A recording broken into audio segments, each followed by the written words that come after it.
Coordination compounds. अरे भाई, ये कोई खास नाम नहीं है। ये स्पेशल मॉलिक्यूल्स हैं जो तब बनती हैं जब एक मेटल इयन अपने आसपास और मॉलिक्यूल्स या इयन्स को जमा करता है, जस्ट लाइक हिज फैंस। इन फैंस को हम कहते हैं लिगेंड्स। ये कोऑर्डिनेशन कंपाउंड्स हर जगह होते हैं, आपके शरीर में, प्लांट्स में, और हाँ, आपकी केमिस्ट्री लैब में भी। हेमोग्लोबिन वो भी एक कोऑर्डिनेशन कंपाउंड है जिसके सेंटर में होता है आयरन। क्लोरोफिल दूसरा सुपरस्टार ISS बार मैग्नीशियम के साथ। इनको समझने से आपको मेडिसिन से लेकर इंडस्ट्रियल प्रोसेसेस तक बहुत सारे एप्लीकेशंस के डोर्स खुल जाते हैं। तो क्या आप तैयार हैं एक कोऑर्डिनेशन कंपाउंड एक्सपर्ट बनने के लिए? ये जी और नीति के लिए बहुत इंपॉर्टेंट है। चलिए शुरू करते हैं।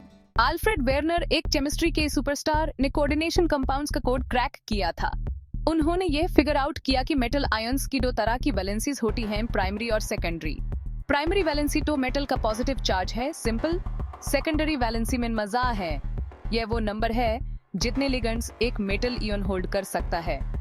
वेर्नर की थ्योरी ने एक्सप्लेन किया कि ये कंपाउंड्स कैसे स्ट्रक्चर्ड होते हैं और क्यों ये ऐसे बिहेव करते हैं। फॉर एग्जाम्पल, को NH3 6 Cl3 को देखो। कोबाल्ट को की प्राइमरी वैलेंसी +3 है, जो कि बैलेंस होती है 3 क्लोराइड आयन्स Cl से। इसकी सेकेंडरी वैलेंसी, जो कि ISS केस में 6 है, वो सेटिस्फाई होती है 6 अमोनिया NH3 लिगेंड्स से। Ligands humour metal ion superstar के फैंस कोऑर्डिनेशन कंपाउंड्स को समझने के लिए बहुत इंपॉर्टेंट हैं। ये मॉलिक्यूल्स या आयन्स हैं जिनके पास लोन पेयर्स ऑफ इलेक्ट्रॉन्स होते हैं, जो कि मेटल इयन के साथ शेयर करने के लिए रेडी रहते हैं। हम इन्हें क्लासिफाई कर सकते हैं बेस्ड ऑन कि ये मेटल आयन के साथ कितने बॉन्ड्स बनाते हैं।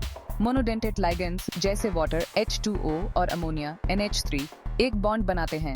बाइडेंटेट लिगेंड्स जैसे एथिलीनेडियमीन N मेटल आयन को दो बॉन्ड से पकड़ सकते हैं, बिल्कुल डबल हैंडशेक की तरह।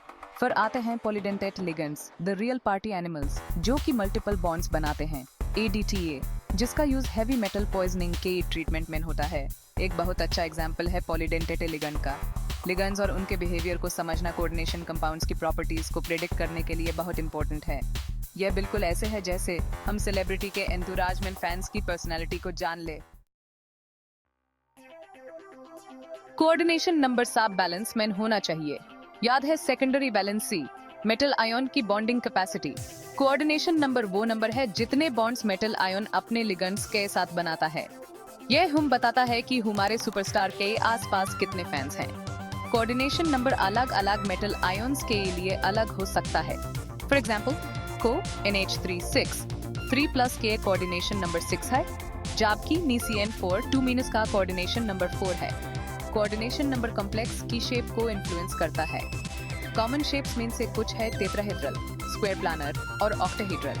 कोऑर्डिनेशन नंबर को समझना इन कंपाउंड्स की स्टेबिलिटी और प्रॉपर्टीज को प्रेडिक्ट करने के लिए इम्पोर्टेंट है।